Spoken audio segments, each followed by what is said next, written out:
We'd always wanted a big family.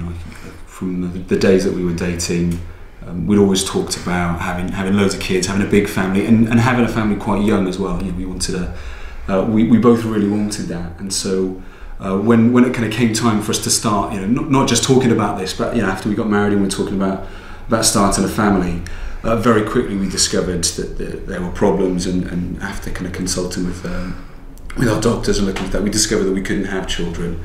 But funnily enough, what had happened in amongst our conversations about family and about the future, we'd always mentioned maybe the possibility of adoption happening further down the line. And so, the plan initially was to have a few of our own, wait a little while, and then start looking into adoption as a possibility. And so when kind of faced with the reality that we found ourselves in, we kind of thought, well, actually, if it was something that we were taught about, something that we wanted to do anyway, what are we? It's not necessarily our time frame, but why don't we move this up and look into this here and now? After losing my partner, I still wanted to be a mum, and decided that either I go down the IVF route, possibly, and sort of went to some courses and found out a bit more about IVF, but I think adoption was always what I really wanted to do.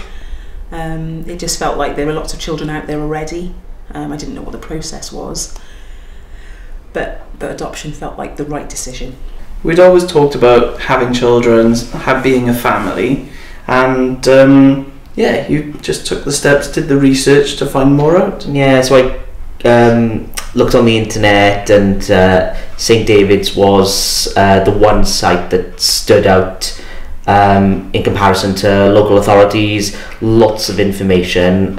So I said to Alan, shall I just send a little note? And I did that. It was in the evening, and then by lunchtime the following day I'd had a telephone call, and later that evening one of the adoption social workers was having a full-on chat and pretty much booking herself to come and visit us. Yeah, so it happened very quickly.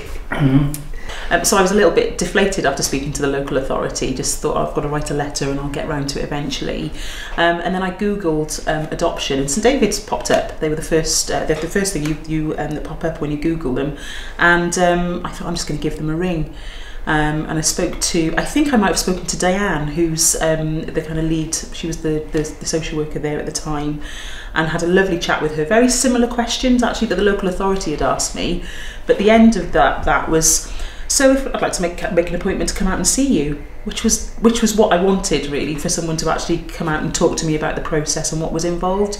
So a 10-minute conversation, and then an appointment at the end of it to come out and see me, which was wonderful and scary. When we first met the social worker for the first time, I suppose it was difficult because we didn't really know what to expect. We didn't know what they were going to ask us. We didn't know how fervently we had to clean the house and make sure that that they thought from the outset that we were perfect, and that round off any rough edges of kitchen surfaces, this kind of thing. And so we had no idea what to expect. So it was she kind of turned up and mostly asked if we had any questions, and we were kind of thinking that she would want to be asked us a lot of questions. But it's basically just kind of getting us used to the process and what the kind of the next stages were and what it involved. Yeah. A really rough time scale. Managing some of the expectations to make sure we didn't have a distorted view of what the process would actually be. So the home visit was lovely. I mean, you do the normal things like tidying up to make sure your house looks really nice.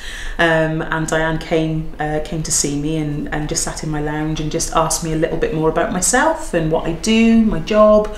Just a lovely chat. It was a really friendly conversation. It just felt really comfortable. That's what I've got a really good memory of Diane, and how friendly she was, and how honest she was about the process, about the adoption process, but also that attendance at a 3-day course was also going to be really important for any prospective adopters, to give you information about what was involved.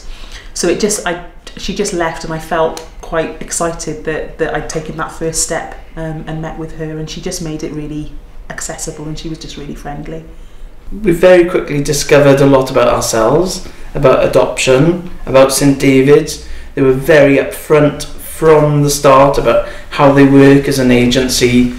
There were no secrets there. No, very transparent and sort of open about how they work, and working in partnership with local authorities to place the children and timescales, and I think being a same-sex couple, that and their history as an agency really helped us as well.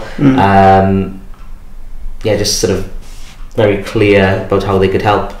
I think we had the questions about being a same-sex couple even in, when did we start it? 2012. We still had those worries about how are people going to approach us, are there going to be any barriers, and from the very first visit we could tell that there wouldn't be, that it was open, it was honest, it was accepting, and that they were looking at us as potential parents as opposed to anything else.